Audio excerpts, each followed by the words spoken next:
انسان یہ پسند کرتا ہے کہ اسے یہ پتہ چل جائے کہ اللہ تعالیٰ سے اور اللہ کے رسول صلی اللہ علیہ وسلم سے ان کی محبت ہے کہ نہیں، اور یہ بھی چاہتا ہے کہ خبر ہو جائے کہ وہ محبت کتنی ہے۔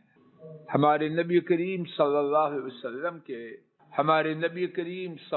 وسلم کے ایک بہت ہی پیارے صحابی نے اس بارے میں مجھے اور آپ کو اور پوری امت کو نہایت ہی شاندار معیار عطا فرمایا۔ میں آپ توجہ کریں، اور اللہ کے فضل و کرم سے ہم ہر روز اس معیار کے مطابق اپنے آپ کو پرکھ سکتے ہیں۔ شوگر کے بیمار لوگ صبح سویرے ناشتے سے پہلے شوگر چیک کر لیتے ہیں کہ نہیں؟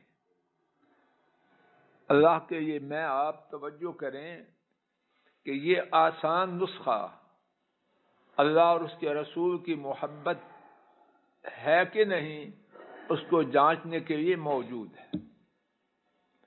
امام ابو عبید القاسم بن سلام نے حضرت عبداللہ بن مسعود رضی اللہ عنہ سے روایت کیا، لا یسأل عبد عن نفسه الا القرآن، بندہ اپنے بارے میں کسی سے نہ پوچھے مگر قرآن سے۔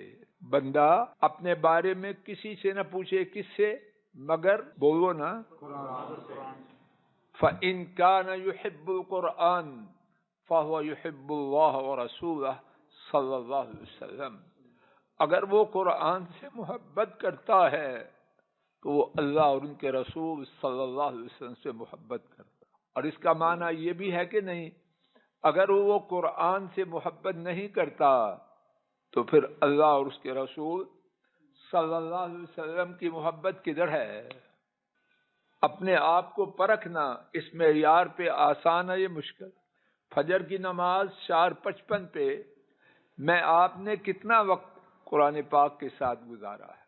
اللہ نہ کرے اللہ ایسے بدبخت ہم میں سے کوئی بھی نہ ہو، نہ میں ہوں، نہ آپ ہوں، نہ ہماری نسلوں میں سے اگر کوئی یہ بکے میرے پاس ٹائم نہیں، ٹھیک ہے، نہیں ٹائم تو اللہ کون سے محتاج ہے میرے اور آپ۔ سارا دن اللہ نہ کرے گزر گیا بغیر قرآن کے، کل کی بات نہیں، ہفتہ دیکھ لے، رمضان آئے گا تو قرآن کھولیں گے، اللہ کے لیے ڈر جائیں۔ معاملہ سنگین ہے، اکیڈمی جانا ہے جی، یہ کرنا ہے جی، وہ کرنا، جاؤ۔ نمبر 2 ہے، نمبر 1 کیا ہے؟ بولو۔